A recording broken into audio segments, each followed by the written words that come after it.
Some days your mind feels like a battlefield, filled with invisible enemies called what if, not enough, and what's next. And slowly, worry becomes your default setting. But here's the truth. Worry doesn't protect you. It paralyzes you. It doesn't prepare you. It drains you. Buddhism offers a way out, not through force, but through deep understanding. You don't escape worry by controlling life. You escape it by learning to let go, by returning to the present, by practicing peace until it becomes who you are. In this video, I'll guide you through timeless Buddhist lessons that can help you break free from the grip of anxiety and step into a life of calm, clarity, and real happiness. If your heart is tired of overthinking, this may be the shift you've been searching for. Let's begin your healing right now. 1. Worry is a thief that robs you twice. Worry is a quiet thief. It sneaks in when you're alone, steals your peace, and leaves you feeling drained. But what makes it so dangerous is that it doesn't just rob you once, it robs you twice. First, in your imagination, then in your real life. Before anything actually happens, your mind paints the worst-case scenarios. You start thinking, what if I fail? What if they leave me? What if I lose everything? These thoughts might seem harmless at first, but they begin to build emotional tension in your body. Your heart races, your breathing shortens, your sleep disappears. And here's the truth, Buddhism teaches. Most of our suffering doesn't come from what's real. It comes from what we imagine. We suffer in our minds long before anything actually goes wrong. We replay painful scenarios that haven't even happened. We prepare for heartbreak that might never come. And in doing so, we rob ourselves of the only moment we actually have, the present. In Buddhist wisdom, worry is seen as a form of mental attachment, a clinging to what hasn't happened, a refusal to trust the present moment. You're not really reacting to life. You're reacting to your thoughts about life. Your imagination becomes a movie screen for fear, and you sit there watching it over and over again. But here's the shift. When you become aware of your worry, you start taking your power back. The next time anxiety creeps in, pause and gently ask yourself, am I actually in danger? Or is this just a story my mind is telling me? Is this happening now, or am I just imagining it? This small act of mindfulness creates space between you and the worry. And in that space, you can breathe. You can see clearly. You can choose peace. Because awareness isn't just noticing what's wrong, it's the beginning of true freedom. 2. Accept what you can't control. One of the greatest causes of worry is our deep desire to control everything around us. We want to control the outcome of every situation. We want people to act the way we expect. We want life to follow a perfect plan we've created in our heads. But life doesn't follow our plan. It never has, and it never will. In Buddhism, this constant need for control is seen as a form of attachment. You attach your happiness to things going your way. So when they don't, you feel stress, anxiety, frustration. You start worrying because deep down you believe that if you could just manage everything perfectly, nothing would go wrong. But here's the truth. You are not in charge of everything. You can't control the weather. You can't control how others treat you. You can't control what happened yesterday or what might happen tomorrow. And the more you try to control what's uncontrollable, the more powerless and anxious you feel. Buddhism teaches a freeing truth. Peace comes not from control, but from acceptance. When you accept that life will flow with or without your permission, you begin to soften. You begin to let go of the tight grip you've had on outcomes. Instead of resisting reality, you start flowing with it. Think of it like a river. When you try to swim against the current, you get exhausted. You panic. But when you let go and trust the direction of the water, you begin to float. That's what acceptance feels like. It doesn't mean you're weak or passive. It means you're wise enough to stop fighting what is. Next time something feels out of your hands, pause and remind yourself, this moment is unfolding exactly as it needs to. I don't have to fix everything. I only need to respond with peace. Acceptance doesn't mean giving up. It means letting go of what weighs you down. It's choosing clarity over chaos, trust over tension. And when you make that choice, worry loses its power over you. 3. Create a ritual of gratitude. Worry thrives in the absence of appreciation. When the mind is focused on what's missing, what might go wrong, or what's not enough, it forgets everything that's already beautiful and working well. Buddhism teaches that the quality of your mind determines the quality of your life. So if your thoughts are always on fear, your experience will be heavy. But if your thoughts shift to gratitude, something powerful happens. Your energy changes. Gratitude is not just a nice feeling, it's a spiritual practice. It anchors you in the present moment. It reminds your mind that even in uncertainty, you are still deeply blessed. It creates space between fear and truth. Here's why this matters. You can't be fully worried and fully grateful at the same time. The two can't live in the same breath. Gratitude softens fear. It silences the inner noise. It returns you to what is, instead of spiraling into what if. That's why creating a daily ritual of gratitude is so powerful. Not a random act, but a consistent, intentional habit. A few quiet minutes each morning or night to acknowledge what is good, what is sacred, what is enough. Start small. Each day write down or whisper 3 things you're grateful for. Not just big things like health or success, but tiny details.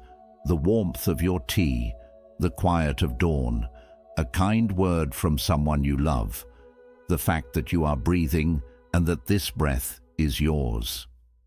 Over time, this ritual trains your brain to notice blessings instead of threats. It retrains the nervous system to relax. It rewires your emotional response from fear to fullness. Gratitude is the bridge that brings you back to yourself. It reminds you that no matter what is happening outside, you can always find something steady inside. So when worry begins to cloud your mind, return to this ritual. Pause, breathe, reflect, and gently say, I may not have everything I want, but I have more than enough to be thankful for today. That is the seed of daily happiness. And from that seed, peace begins to grow. 4. Stop trying to please everyone.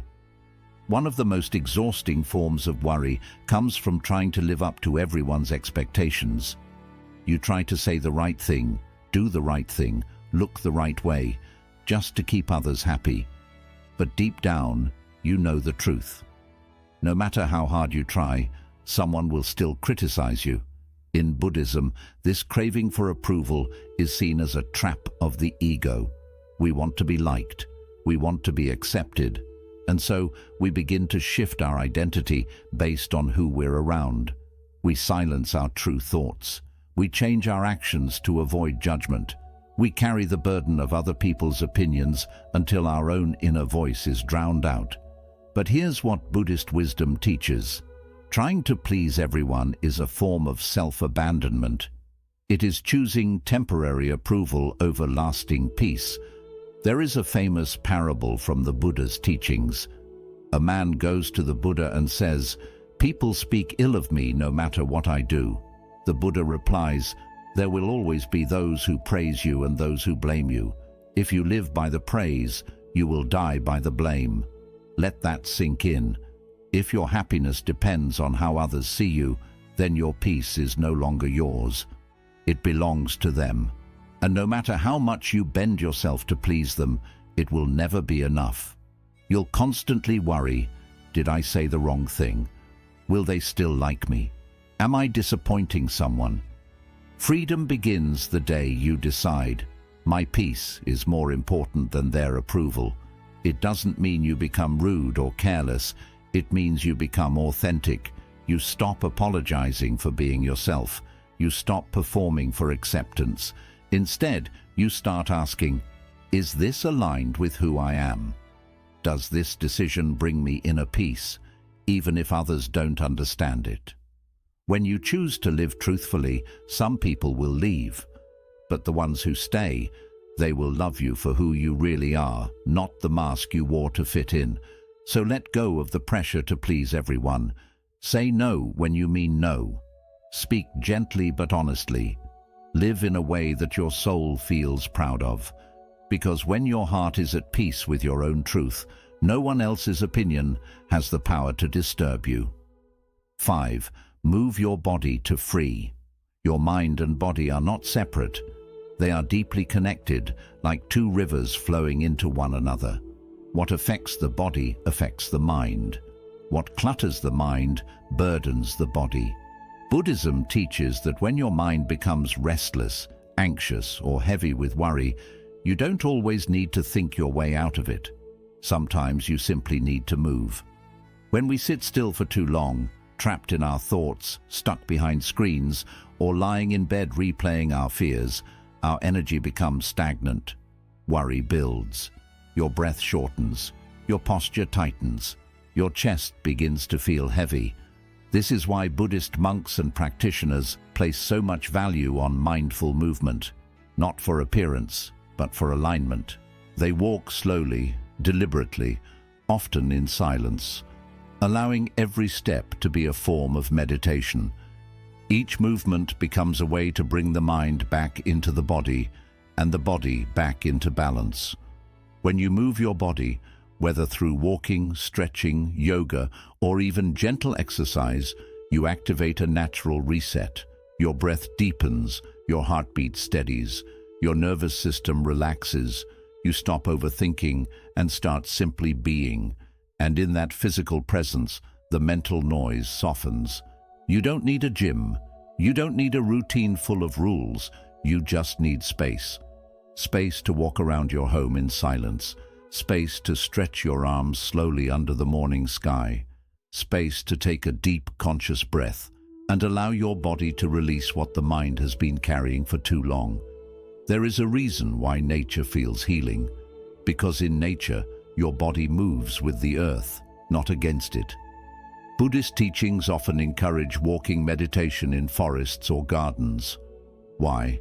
Because when you walk among trees, rivers, and mountains, your body aligns with the stillness of the natural world, and the mind in return follows. Try this when you feel overwhelmed. Stand up, place your hand on your heart, take one deep, slow breath, and then move. Walk without a destination, stretch without judgment. Let your body flow and trust that your mind will follow. Movement is not just physical relief, it's emotional release. It's how your body says to your mind, you don't have to carry this alone. So the next time worry begins to rise, remember, you don't have to overthink your way to peace. You can move your way into it, step by step, breath by breath, moment by moment. 6. Let go of perfection. There's a quiet pressure many of us carry, the pressure to get everything right, to make no mistakes, to always say the perfect words, make the perfect decisions, live the perfect life. But what we often don't realize is that this craving for perfection is a seed of deep suffering. It creates a constant background noise in the mind, anxiety, fear of failure, shame, self-criticism. And most importantly, it makes peace feel like a distant reward, only earned when everything finally falls into place. In Buddhism, perfection is not the goal, presence is. The Buddha never promised a perfect life. What he offered was a clear mind, a compassionate heart, and the wisdom to meet life as it is, messy, uncertain, and beautifully imperfect. The idea that we must be flawless is an illusion created by ego and reinforced by society. We scroll through carefully curated images, watch edited versions of other people's lives, and subconsciously begin to believe that we are the only ones struggling, making mistakes, falling behind. But here's the truth. Buddhist wisdom reminds us of again and again, to be human is to be imperfect, to make errors, to stumble, to learn, unlearn, and begin again. There is nothing wrong with you for not having it all together. There is nothing wrong with growing slowly. There is nothing wrong with being a work in progress. The real suffering begins when we attach our self-worth to unrealistic standards. You might think, I can only rest when I've done enough. I'll be happy once everything is organized. I'm not good enough until I fix every flaw. But these beliefs keep you in a cycle of constant self-rejection. You delay your peace. You postpone your joy. You withhold love from yourself because you think you have to earn it. In Buddhist practice, there is a beautiful principle called beginner's mind. It teaches us to show up to each moment with openness, curiosity, and humility, not as experts trying to perfect life, but as students willing to embrace its imperfections. Imagine if you looked at your mistakes not as failures, but as teachers. What would happen if instead of saying, I messed up again, you said, I'm learning, I'm growing, I'm human? This shift softens the heart. It relaxes the tension. It allows you to breathe again, not as someone trying to impress the world, but as someone simply existing in truth. Letting go of perfection doesn't mean becoming careless or lazy. It means no longer using perfection as a weapon against yourself. It means choosing compassion over comparison. It means understanding that the lotus, the sacred flower of Buddhism, blooms from the mud, not from perfection. Your flaws do not make you unworthy. They make you real. Your missteps do not disqualify you from peace. They invite you to slow down and reflect. You were never meant to be perfect. You were meant to be present, to show up for this life with awareness, kindness, and a willingness to grow. So take the pressure off your shoulders. Release the need to always be right, always be liked, always be impressive, and start embracing the version of you that's already enough, the one breathing right now. Because true happiness doesn't come from polishing every detail. It comes from accepting the whole. Here's a practice you can return to when the perfectionist inside you gets loud. Sit in silence. Place your hands on your heart. Close your eyes and say gently, I release the need to be perfect. I choose to be present. I am worthy of peace, exactly as I am. Repeat it as many times as you need. Let it sink into the spaces where judgment used to live. Let it remind you that peace begins, not when life is flawless, but when you stop demanding it to be. In the end, it's not perfection that brings freedom. It's self-acceptance. And once you embrace that, worry begins to fade. Because you're no longer chasing an image, you're finally living in your truth. 7. Focus on one day at a time. When life feels overwhelming, it's rarely because of what's happening right now. It's because your mind is stretched across time. Part of you is clinging to the past, rehashing mistakes, replaying regrets. Another part is racing into the future, trying to predict, plan, and control what hasn't even happened yet. And in the middle of all that noise, the only place where life is truly unfolding, the present moment, is forgotten. This is how worry takes root. It feeds on the mind's habit of time traveling. You begin to feel anxious, not because of the present, but because you're mentally carrying yesterday and tomorrow all at once. You feel burdened by everything you think you need to fix, everything that might go wrong and everything you wish had been different. But here is where Buddhist wisdom offers a simple yet powerful truth.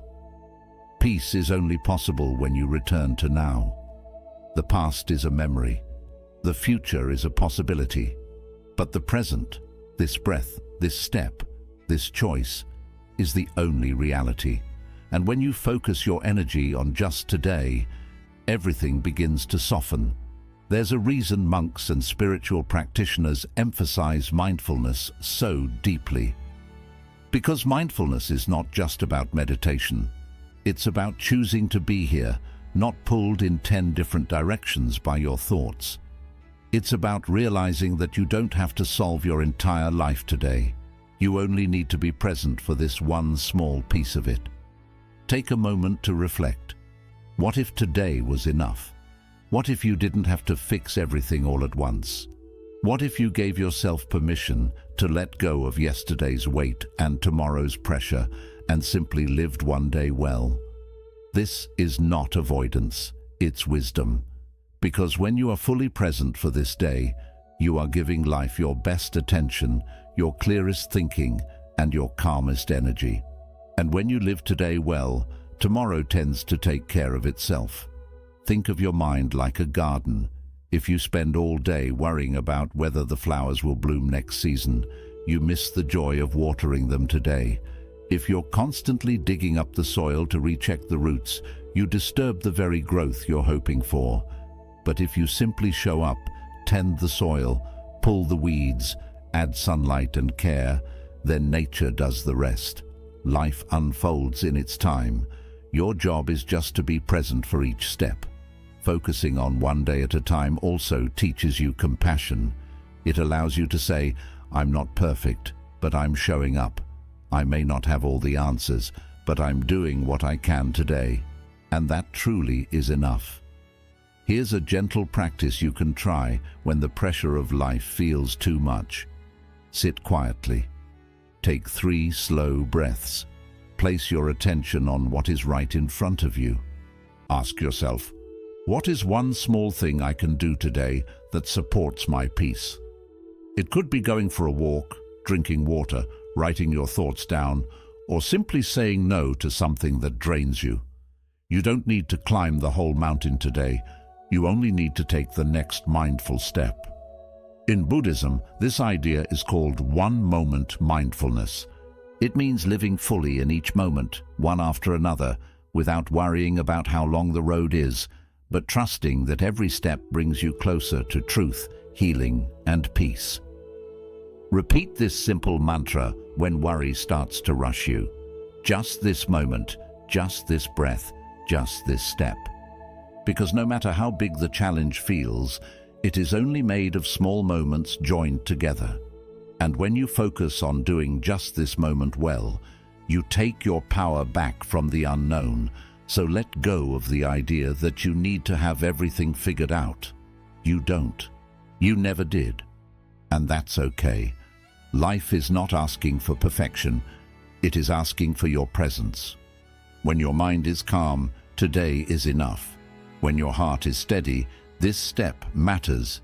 And when your energy stays with now, you begin to see that happiness has always been here, waiting in the simplicity of one ordinary, mindful day. There is a quiet, unseen weight that many people carry, a constant need to explain, justify, or defend who they are. You want to be understood. You want others to clearly see your intentions. You want them to know you meant well, that your heart was in the right place, that your silence was not disrespect, or that your choices did not come from a bad place. And so you keep explaining. You keep overthinking every interaction, every conversation, replaying what you said, wondering if they misunderstood you, judged you, or labeled you wrongly. You create the perfect reply in your mind, long after the moment has passed. And before you know it, you feel stuck. Not because of what others say, but because you want them to understand you. But Buddhism shares a freeing truth. You are not responsible for how others see you. You are only responsible for your clarity, your choices, and your heart. The Buddha taught that people see your actions through their own pain, their past and their expectations. Even when you act with love, someone may still respond with anger. Even when you speak kindly, someone may still twist your words. Because you are not speaking into empty space, you are speaking into minds shaped by years of life experience, and you cannot control how they understand you. When you truly accept this, a gentle peace starts to grow within you. You stop feeling the need to be perfect in every explanation. You no longer feel the need to change yourself just to make others comfortable. You begin to see that being misunderstood is not a failure. It is simply part of life. Even the Buddha, one of the most kind-hearted beings to walk the earth, was misunderstood, judged, and misrepresented. If even he was not spared, then why should you be? Releasing the need to be understood does not mean you become cold or distant. It simply means you stop exhausting yourself trying to control how others see you. It means you let your actions speak louder than your words. It means you live from your inner truth, not from the changing opinions of others. In Buddhist mindfulness, we return to ourselves, not to be selfish, but to stay grounded. We pause and look at our intentions. Did I act with care? Was my heart honest? Did I speak with kindness and clarity? If the answer is yes, then that is enough. You are not here to prove your worth to anyone. You are here to live honestly and let your life quietly show your inner peace. It also helps to see that the need to be understood often comes from a deep fear, a fear of rejection, being ignored, or not being accepted. But when you begin to accept yourself just as you are in this moment, you depend less on outside approval. You start to realize, I don't need others to understand me to feel at peace. I can hold truth and misunderstanding without losing myself. I can allow others to have their views and still remain clear within. Here is a gentle practice you can use whenever you feel the urge to explain yourself again and again. Sit quietly, place your hand on your chest, take a slow breath, and silently say, I let go of the need to be understood. I return to my truth. My peace does not depend on approval. You may be surprised how powerful this becomes, because when you no longer need everyone to agree with you, like you, or approve of you, you feel free. You create space inside. You move more lightly. You speak more honestly. You live with more calm. And over time, people begin to notice your stillness. Not because you tried to convince them, but because you stopped fighting what is. The world may not always understand your silence, your limits, your journey, or your growth. And that is perfectly fine. You do not need to offer anyone a smaller version of yourself just to be accepted. You owe yourself truth, balance, and freedom from the noise of other people's opinions. Because in the end, deep peace does not come from being fully understood, but from truly understanding yourself. Worry may always knock at your door, but you do not have to let it in. You do not have to let it stay in your mind, steal your peace, or decide how your days feel. Buddhism reminds us that freedom does not come from changing everything around us. It comes from changing how we relate to what is within us. With awareness, presence, kindness, and letting go, you slowly take your life back from fear, step by step, breath by breath. Maybe your past was not peaceful, maybe your future feels uncertain, but this moment, right here, right now, is still yours to choose. And when you choose calm over chaos, truth over approval, gratitude over fear, and the present over chasing perfection, you begin to guide your inner world. No, happiness is not a distant prize you must earn. It is already within you, quiet, waiting, ready to rise the moment you stop running from yourself. So live gently, speak with care, breathe slowly, move with awareness, and most importantly, trust that the more you let go of what no longer serves you, the lighter and brighter your life becomes. You do not need a completely new life to feel happy. You only need a new way to see the life you already have. Let this be your gentle reminder. Worry is a habit, and peace is too. The one you choose more often shapes your life. May you move through your journey with ease, grace, and calm, and may each day feel a little softer, a little simpler, and a little more free.